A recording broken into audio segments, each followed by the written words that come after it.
Hello, friends. Day 5 of 6 of my 14-hour days, 12 hours on the clock. I'm on my first lunch break. Just went out to get a sandwich, but before I eat it, I hiked up to the mezzanine for your edification and entertainment.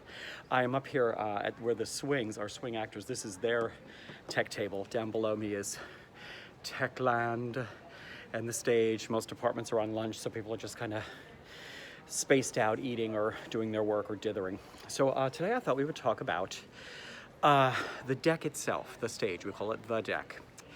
There are tracks where scenery is like pallets with furniture on them. Will be the pallets put into position with markings off stage and then knifed into the deck, and then automation, chains and motors will roll it into its position. So there's all sorts of tracking up and down and sideways and all sorts of, depending on the needs of the show. A lot of shows like ours have a curved track where like a bed will come in position.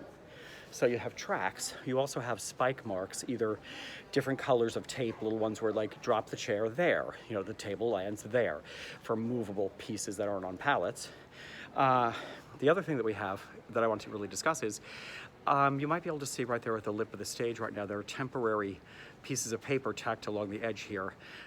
02468, 02468 going either direction. And on the deck itself, you probably can't see, but at the very, very lip of the stage is painted 02468 going each direction. What is that, Billy? Well, that is spacing markings. So when the show is being spaced on the stage, okay, when you're doing that scene, you're standing on left 2 and she's next to you on left 3.5 toward 4. Lighting has been very specifically programmed to hit people in light on certain spaces. It's hot over here, it's not as, whatever the picture is, it is set, which is why tech takes so long. We're really setting every moment of the show to very specific moves, and you cannot rely on your memory to always go to the very same spot. So you have a little cheat downstage where you can see it, especially in dance numbers. It's very important that the picture look the way it is and no one runs into each other. So the spike marks, we call them the spike marks, are also the numbering down there is key to that process. And that's what those things are. If ever you see a show from upstairs, you'll see them at the lip of the stage there. Now also on occasion with dressing tracks, you'll have to go on stage like behind a set piece to do a change, and it might just be that you're like going off of the track or the crack in the deck where this thing was that spike mark to kind of set yourself up, but you need to have guidelines on where you're going. Anything that you can get is, even in the wings, setting up. I set it up here next to the tape mark where, because they'll be on the black floor backstage, usually in white marking, an outline of just like a corner of like table, doorway. So we kind of know where things get pre-positioned, and we can all mark off of that. That's how we keep things consistent on stage and off, so that traffic isn't a nightmare and people aren't getting run over by each other and set pieces. So last night we stumbled through from the top, got maybe halfway through Act 1 before their cutoff time, which was okay, considering I hadn't done it. I was like, okay, I like this track. I like this. I like my guy. I like my notes. I updated my notes, and okay. This afternoon they're doing what is called a Wandelprobe, German. It's walk around the stage out of costume and sing through the show with the orchestra. Usually there's something called a Sitzprobe, which is sit down and sing through the show with the orchestra, but they're doing it on their feet, but not in the clothes, which gives us more time to prep and work on the clothes.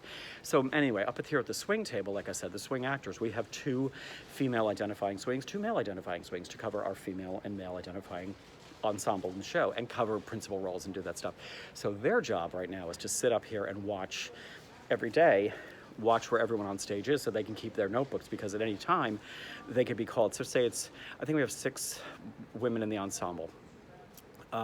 So I'm guessing the basic rundown is you cover 3, I cover 3, and then I also cover Camilla, and I cover this, and blah, blah, blah, whatever it is.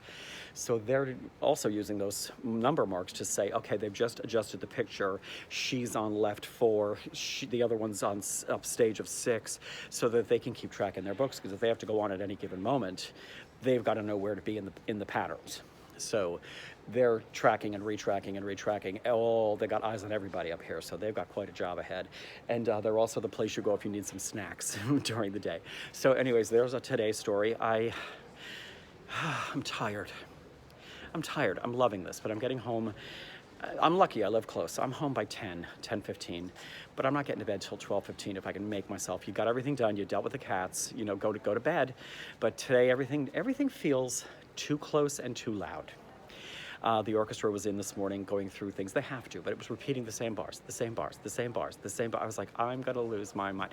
While stagehands were drilling things, and I was just like, I want to go to my bed. But it's okay. It's okay. I'm loving this in general. I'm just tired. And tomorrow's our last day for the week, and I'm doing this, and it's great. And this afternoon is a breather to get things done before let's run it some more tonight. I'll feel more fortified. So for now, I'm gonna leave the deck to you, and I'm gonna go downstairs and have my lunch. Goodbye now.